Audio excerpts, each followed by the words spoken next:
Purple Daily is daily Vikings entertainment. We just want the Vikings to win a Super Bowl before we die. I will ride with this group. Seriously, man. Please. And away we go. All right. Purple Daily on Draft. Tyler Forness, Miles Gorham, Declan Goff here. We're going to have a Purple Daily on Draft episode focused on non-quarterback targets. We had a full main episode on Monday with Mackie, Judd, and myself where we went over free agent targets, the remaining free agent targets, and I might even throw a couple of those ideas your guys' way too, fellas, later on this episode. But we want to do a non-quarterback speculation episode. There's other positions on football that aren't just quarterbacks, so gotten some notes about that. I'm really excited to talk about that with these two gentlemen here. But a quick shout out, by the way, to our friends at Nicolay Law. Nicolay Law knows when you or a loved one gets injured that things can get complicated. So during that time, insurance companies are likely to press you. They don't care if you get better or if your medical bills are starting to pile up.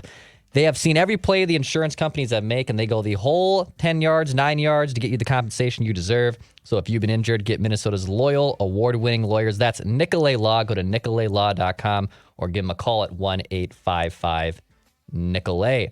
All right, boys. No quarterback talk. Well, seldom quarterback talk because I can't say that we'll for sure not talk about quarterbacks on this episode of Purple Daily on Draft. But I shot you guys a note last night and said, let's have an episode talking about non-quarterback targets here. Forno, I'll kick it off with you. Where do you want to start here? Who are positions? Where are ideas? I mean, if you even want to get reckless and say, hey, all the quarterbacks are off the board at 11 or maybe even 23, what are your main targets that aren't quarterback for the Vikings in the draft? By the way, happy draft week. It's April 1st. We got to April Fool's Day, but no fools here. We are at draft month, so what are some positions that you're interested in with the Vikings taking that aren't quarterback? I think the Vikings need to draft Bo Nix. That's 101. There it is. Oh, it is April Fool's Day. Yes. Look, if the Vikings can't get a quarterback at 11, or they can't get one of the top four guys with the trade up, if you don't believe in Michael Penix and Bo Nix at that level, which I'm going to be honest, I don't think you should believe in them at that 11th overall pick level. Let's have the conversation of what they should do. And we've had some brief conversations. I will bang the table for Chop Robinson over almost anybody else in this class. Yep. And one of the things I keep hearing about him, he's not great in run defense. Well, he wins differently in run defense. He wins with explosiveness. There are multiple instances like they run like GT counter, and he will just absolutely take off and hit the B gap and just explode and blow up the play. Like, he can do those kind of things, and he's got an elite first step. He's got a little bit more of a nuanced pass rush plan than some of these other guys. He still needs to learn how to be more technical. I'm not saying he's a finished product, but if there's a guy I'm going to bet on in this class, it's Chop Robinson, and I'm probably going to be the highest in the industry on him, and I'm comfortable with it. He's my fourth overall player, and at that point, it's not going to change. He is explosive. You're talking about a get off that would be comparable to somebody like Von Miller, where that first step is so lethal around the bend that it just changes everything for you. Yeah, you would have liked to have seen a little bit more from maybe some of the jumps, a little bit more nuance with some of those technical elements. I can teach you a pass rush move or two. I can't teach you how to go zoom and get off the ball with any kind of explosiveness. I'm obsessed with Chop Robinson, and I think he's going to go way later than he should. He's just a phenomenal football player, and Vikings cannot get a quarterback they love right away. Go Chop.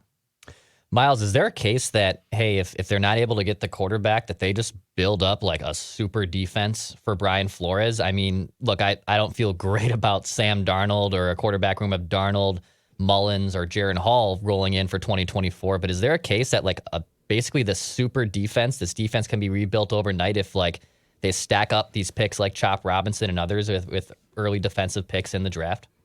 I mean, that's probably worst case scenario, but if that's what you're going to do, I mean, I think that's the route to go. Like, just try to load up as much as you can. If you can't get the quarterback, I mean, I think that would be disappointing. And again, like I said, worst case scenario, but if you can do it, and if that's what it has to be, yeah, just keep stacking up go get primary positions, like edge rusher, D tackle, and cornerback would be the key ones to focus on here. And I think Chop Robinson would be a great addition. I think going after a D tackle, I don't think it'd be in the first round, but like T'Vondre Sweat, go get a big dude, or go get his teammate Byroon Murphy in round 1 at pick 23. Something like that. I think that would be, if that's what you have to go the route. Keep stacking up the defense, because you need blue chip guys on that side of the ball, because you're still lacking true blue chips. You have a lot of really good players. I think they've done a good job this offseason kind of reorganizing that shelf, because it was pretty bare. But I think they've done a good job of kind of like adding it up. But they still need depth. Depth is still an issue, especially at edge rusher. And, cornerback, they're lacking like a true one. But D-line still an issue. Like they've added depth, but they don't really have a true guy that you're like scared of or worried about in the interior D-line. Harrison Phillips is still good, but he's not really a guy you're like should be seeing 1,000 snaps a season. He should be seeing probably half of that. So they need to replace some of these guys or find long-term solutions for some of these guys. So I'm all about, if that's the case, going in and just loading up on defense with those first 2 picks.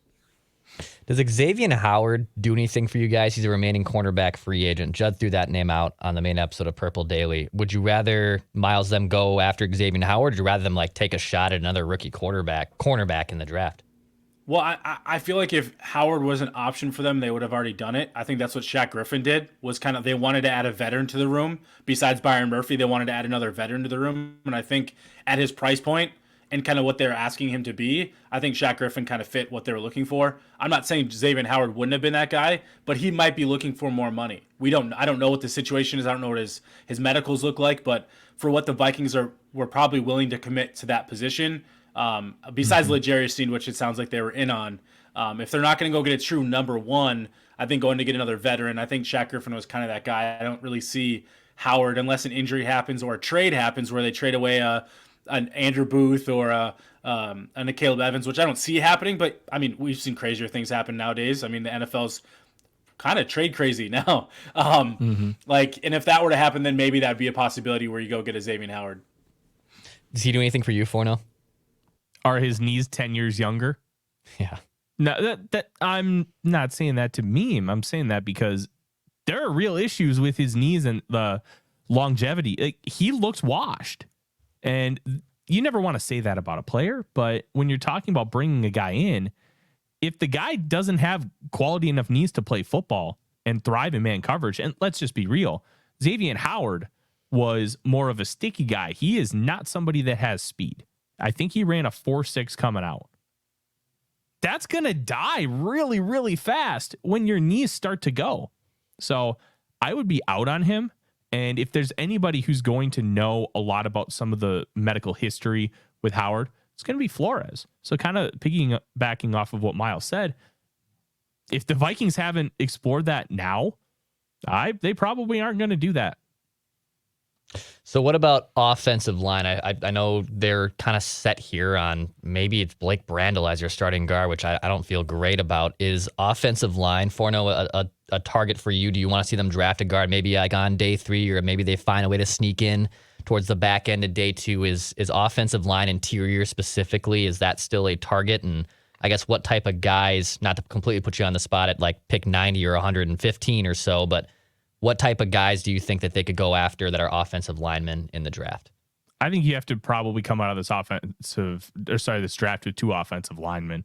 And you don't necessarily have to draft any of them to be starters, but you need to have young, inexpensive depth that you're working on developing.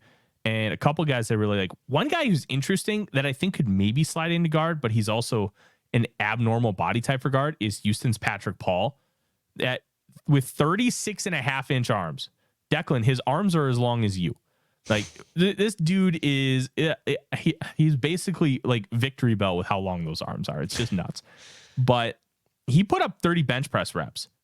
And the odd thing is, he just does not know how to play offensive line. And compared to a lot of these other prospects, he is a massive ball of clay. You got to get him consistent with technique. If you do, you can have a really good football player, because the technique is just so inconsistent, but you can see everything's there in front of him. I think he could possibly move inside to guard, because I think he's like 6'7", close to 330 pounds. And even with his length, like, you don't necessarily love a lot of length with guards because of kind of how they're trying to win on the inside. Length can almost be a deterrent because guys are trying to get up at you so quickly. Whereas on the outside, guys are taking like 2-3 steps before they even come close to getting at your chest. So do you want to have somebody with that much length? But I think he'd be a phenomenal swing tackle right away. And who knows, maybe by year 3 or 4, you decide, hey, Brian O'Neill, you're in your early 30s. We have this guy that we believe could be a really good football player for us. So we're going to prioritize the guy making $3 million instead of the guy making $20 million. Like, that's something you have to think about as you continue to build this team, because O'Neill's about to turn 30. Like, that's not a death sentence for his football career, but you have to plan out those things. And having a guy that you could build up and continue to grow, I think, is a great one. We've talked about Mason McCormick before. There really isn't a ton of great interior offensive linemen that'll be available in that late day 2, early day 3 range. But if he somehow makes it, Christian Haynes from UConn, that dude is like a grizzly bear playing on the interior, just a mauler, insane grip strength with his hands, and he will throw you across a bar. Think Patrick Swayze in Roadhouse. That would be a really fun comp for him. Like, there isn't a ton of like great depth on the interior. There's a lot of great tackles.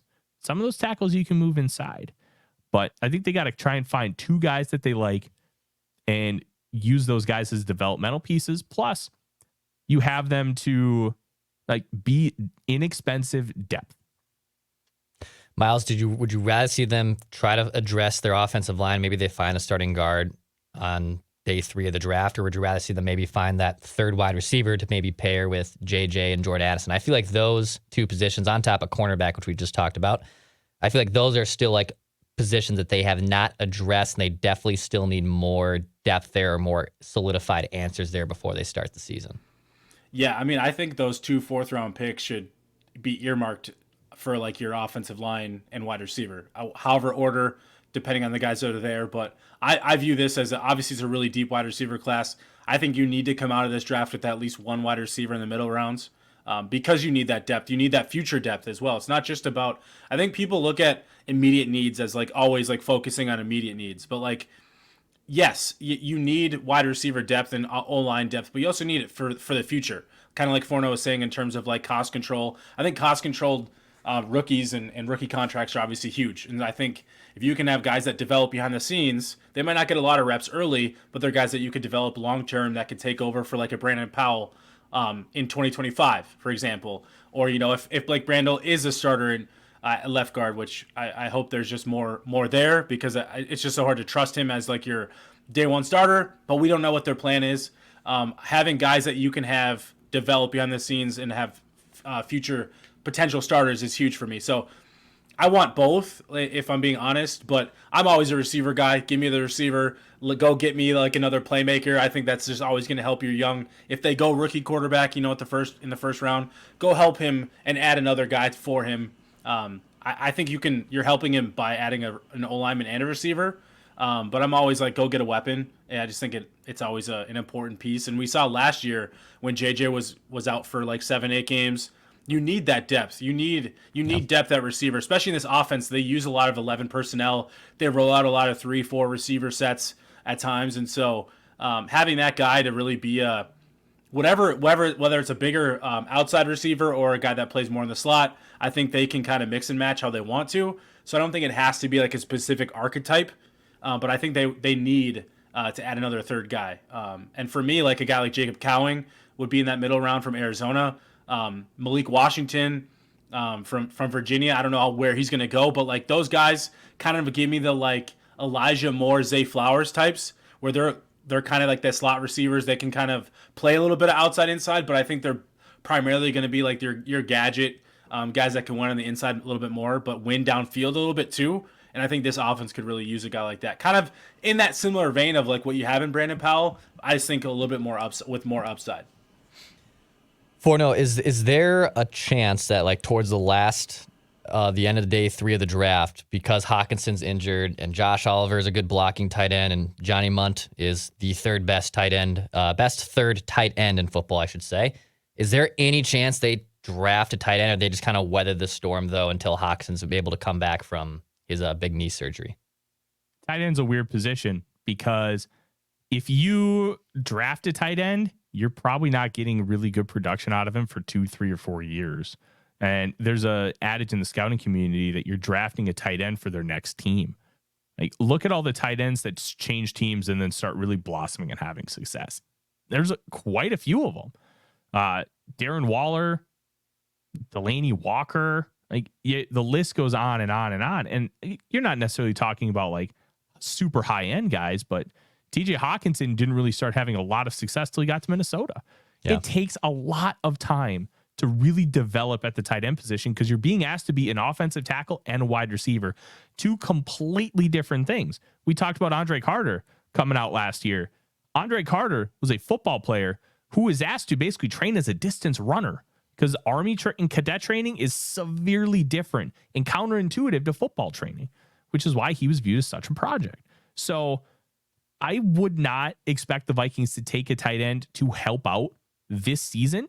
I think if they take a tight end, they're going to take somebody like a Theo Johnson from Penn State, who's just a hyper insane athlete who they could nurture and develop. And because Hawkinson is hurt, last year they carried 4 tight ends. They could carry a 4th tight end this year because of that injury. I think that would be the route they go if they choose to go it. They're not drafting a tight end to help this year. To me, that doesn't make sense because of the nature of the tight end position. But you have an extra roster spot that you usually earmark for a tight end. Now you can stash a guy. If they do, that's the route they'll go. And you let that guy compete with Nick Muse too. I was going to say, they brought back Nick Muse as well, and I think that's just another like competition for him to see who's that 4th tight end on the roster. Maybe they're the 3rd guy while TJ Hawkinson still recovers. Maybe it's maybe he trends better in the right direction here as training camp, mini camps start. But I'm getting the sense that Hawkinson's probably going to start on the PUP list to start the year. Like he's not going to be ready for week 1, barring a complete like Adrian Peterson like miracle. And we all know Adrian Peterson and TJ Hawkinson are 2 different freakish athletes. But it's trending like they're going to be without him for at least the first month plus of the season. And at that point, I mean, he was also Kirk's security blanket and baby, and rightfully so. TJ Hawkinson's like this intermediate route runner who's really really good and can find open spaces. It's just also, though, like, do you feel comfortable with Josh Oliver and, Johnny Munt taking some passes here, especially with Sam Darnold, who's probably also going to be looking towards a tight end as his blankie for situations where he needs an easy check down. So the whole thing to me is also really interesting. Any other targets on day 2 or day 3 of the draft that aren't quarterback that could be interesting for the Vikings? Yeah, I'm going to shout from the rooftops that I want them to take one of these guys. Cornerbacks Cam Hart and Jarvis Brownlee Jr. They're different, but they're both awesome football players. Then they both made the All-Forno team, which is a link between them. Cam Hart, 6'3", 204 pounds, near 33-inch arms. He plays with length, he plays with size, and he has the speed and quickness to keep up. Now, when you are a long corner, and Richard Sherman is the perfect kind of identifier for this. If you have length, it's okay that you have a little bit less speed. You don't have to run in the 4.4s. You can run in the low 4.5s because that length will help make up ground for you that you wouldn't be able to get with just your feet alone. And I like the idea of Cam Hart running a 4.5 flat. He has length. He's got experience playing man coverage. You watch him against Marvin Harrison Jr., played pretty damn well against the best wide receiver prospect I've personally scouted. And you take a look on the other side, Jarvis Brownlee Jr., he's a little bit of a smaller guy. He's 5'11", slightly under 200 pounds. But there are some guys that just have that dog in them, that are just feisty, that just want to attack you. And Jarvis Brownlee Jr. does that in droves. And what's hilarious is his teammate, I want to make sure I get this name right. I think it's Quincy Reed. Whoever his teammate is on the other side, he's probably better. And those guys were just fantastic in coverage this year. I don't know what their range is. It probably starts at about 50 and goes all the way to 125. This cornerback class is a little hard to nail down because it's kind of like last year. We talked about Mekhi Blackmon. Blackmon was overdrafted by 83 spots on the consensus board, but he was a pure press man corner, which is what the Vikings wanted. And sometimes you have to take style into consideration with these football players. And Hart and Brownlee could go anywhere in that range, maybe even a little after 125. But if either of them are there at 108, I'm personally going to stand up on the table and just pound it for both of these guys. I think they're fantastic football players. And look, you can never have too many corners. Mike Zimmer was right. Did it work out drafting all those corners? No. but that doesn't mean you don't take them, because corner is a very cyclical position that requires a lot of mental fortitude, and guys can lose it at any time. Just look at Xavier Rhodes. No kidding. Boys, I have a great question here from Ian that I want to ask you guys about here in just a second, but a shout out to our friends at Popped Corn who are giving the Purple Daily on Draft or Purple Daily Draft Party. I always get it mixed up. Every time we talk Purple Daily Draft Party and I think Purple Daily on Draft, my brain always trips over itself to a degree, but our VIP members, they're going to get a bag of popcorn, so shout out to them for helping us out here at Purple Daily. Popcorn, great popcorn in Minnetonka. Thank you for them for sponsoring the draft party. So really quick here, I had this question from Ian who says, this is something for the Monday draft or the Thursday. He mentions he's been doing a bunch of mock draft simulations, and he thinks this is highly unlikely, but he wants the scenario to play out regardless. So the Vikings sit tight at pick 11. Both Drake May and J.J. McCarthy fall to 11. But a trade offer comes through from the Broncos for your spot plus a day 2 or day 3 pick. Are you taking the extra capital, or do you take the certain quarterback? Miles, you're shaking your head. This is a no-brainer, easy decision. You just say thanks, but no thanks, and take the guy you want. Yeah, I mean, obviously, I don't see it playing out that way. Maybe one of the guys slips further than you expect him to, because that typically can happen at times. Like we saw it last year with Will Levis. You see it across the league where some guys just fall further than the consensus expects them to. But in this class, in the way everything we're hearing, I don't see that happening. But if it did, there's no way the Vikings are trading back, because that would be like, if we talk best case scenario, that would literally be best case scenario for the Vikings is McCarthy or May falling into their laps at 11 and still having pick 23 to do whatever you want with.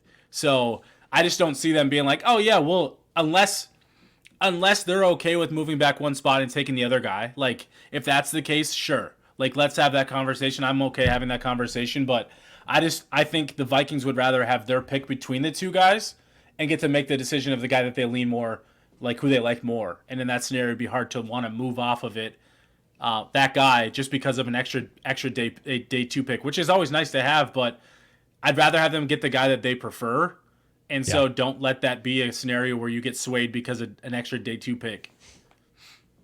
All right, God, that'd be hilarious. I have a lot to say on this because it's been driving me absolutely bonkers. Listen, most NFL teams will not love Drake May and J.J. McCarthy. If you do, then you take the capital and you settle for whoever's left because you're comfortable with both of them equally.